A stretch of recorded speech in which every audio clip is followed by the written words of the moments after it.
Alright, I know some people might not even be able to do a pull-up, so I'm going to show some exercises you could do to work in your back, alright, if you can't do pull-ups, alright. This is more for beginners. If you can't do pull-ups, this is something you could do, to work your back. And I'm going to improvise right now. Say you don't have much equipment. You could use a doorway, you could use a door, alright, to grab on top of the door and do what I'm showing, right? But right now I'm just going to demonstrate it on a cabinet that I have. Alright, so if I want to do pull-ups on these cabinets, all I got to do is just grab the top of this cabinet right here like this, and then basically bend my knees so that I can pull myself up. So if it's like this, I just pull myself up, right? But I could do a pull-up, but say I can't. So what I'd say to do is to work on negatives. So meaning, grab the top of whatever bar you have or the doorway, jump up and hold that position as long as you can. And then once you hold that position as long as you can, and then you're losing strength, then just lower yourself slowly. So I jump up, I hold this, and then I slowly lower myself down. Alright, so you do about 4 sets of that, or as many, 4 sets of that, and just hold it as long as you can, alright?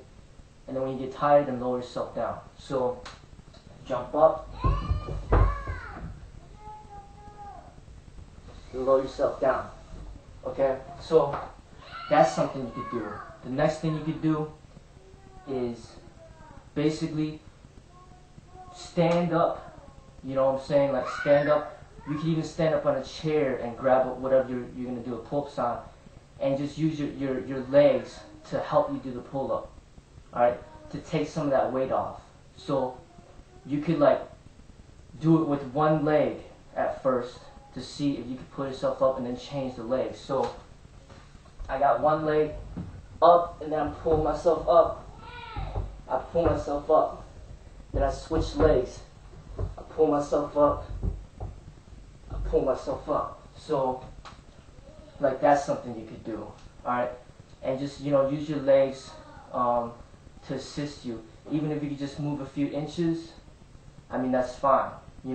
At least you're getting some of that back muscles working. So use your legs to pull yourself up and then come down.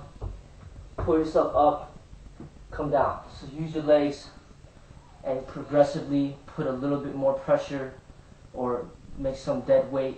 And if you can't pull yourself up, put a little more pressure on your legs to assist you so you can pull yourself up.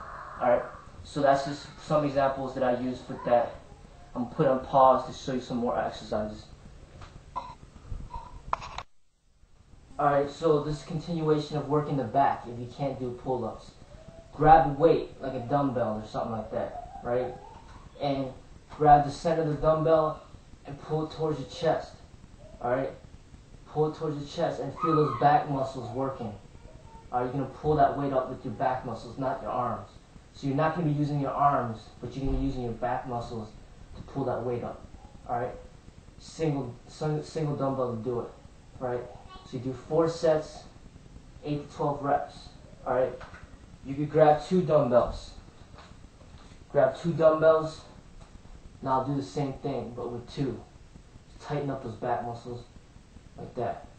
Alright? Just like this. Alright? Next one you can do, just get some assistance from a chair. Grab a chair or something like that. Bend over, have one arm down. Pull it up. Feel the back muscles working. Alright? Pull it up to your chest with one arm. And then switch arms. Do the other side. Switch arms like this. Do the other side. Alright? So, these are some examples of what you could do to work the back if you can't do pull-ups. Pull-ups is like the primary exercise for the back. So you want to be able to build yourself up so you can do pull-ups, because pull-ups is pretty much the foundational exercises to do the back. But here are some supplements that you could do to get yourself ready to do the pull-ups.